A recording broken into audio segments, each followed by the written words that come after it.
करते, partial lockdown लगाते, press conference करते और जनता के सामने आके स्टेप बाय स्टेप बताते कि ये क्या कदम उठा रहे हैं जिससे पॉल्यूशन पे कंट्रोल पाया जाएगा। ये सब करने की बजाय तो ये तो खुद दबा के एयर प्यूरिफायर्स ऑर्डर कर रहे हैं और अपने ऑफिसों और घरों में लगा के अपनी पर्सनल हवा शुद्ध कर रहे हैं बस।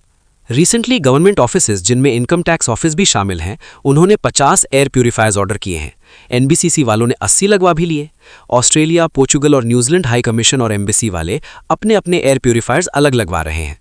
एनवायरमेंट मिनिस्टर प्रकाश जावड़ेकर, राष्ट्रपति, प्रधानमंत्री, एमएलए, एमपी, सारे के सारे नेताओं को सबको बढ़िया फुल शुद्ध हवा मिल रही है एयर प्यूरिफायर्स की मदद से।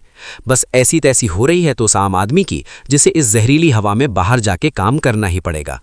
सेम प्रॉब्लम स्कूल जाने वाले बच्चों के साथ भी है। इन्हें भी इसी जहरीली हवा में सांस लेनी पड़ रही है। But there is a catch.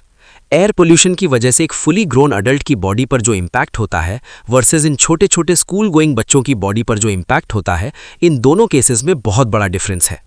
Maximum parents को ये पता ही नहीं है कि अडल्ट्स के कंपैरिजन में पर केजी बॉडी वेट के हिसाब से बच्चे ज़्यादा एयर ब्रीथ करते हैं।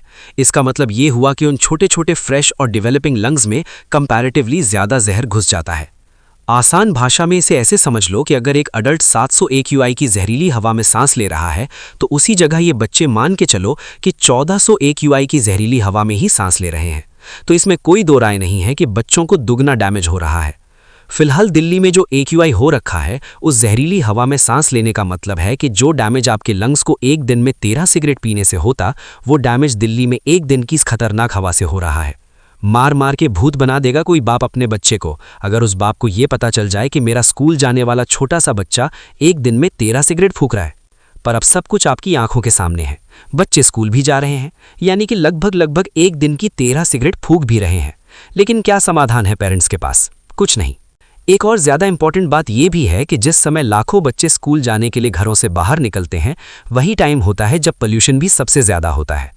ये कोई नई बात नहीं है कि हर शहर में जैसे शाम को ट्रैफिक खतरनाक पीक पर रहता है, वैसे ही सुबह भी ट्रैफिक पीक पर होता है और कार्स, बसेस, वैन्स, ऑटोज़ वगैरह स्कूल के सामने वाली रोड्स को पूरी तरह जाम कर देती है, जिसकी वजह से उस एरिया के 100 मीटर स्क्वायर में नंबर ऑफ क्रोलिंग व्हीकल्स बढ़ जाते हैं और अल्टीमेटली बच्चों के डेवलपिंग लंग्स को और ज़्यादा डैमेज होगा ही होगा। और ये कोई मनगढ़ंत बातें नहीं है। दिल्ली जैसे पोल्यूटेड शहरों में जिन बच्चों का बचपन बीत रहा है, उनके लंग्स 10% से 20% तक छोटे होते हैं, उन बच्चों के कंपैरिजन में जो अमेरिका जैसे साफ और डेवलप्ड देशों में बड़े होते हैं। साल 2017 में जर्नल ऑफ इंडियन पीडियाट्रिक्स में एक स्टडी पब्लिश हुई थी। उसकी फाइंडिंग्स में ये सब पता चला था। फिजिकल एक्सरसाइज करने की कैपेसिटी खराब होगी और रेस्पिरेटरी सिम्टम्स और डिजीजेस का खतरा भी कंपैरेटिवली ज़्यादा होगा।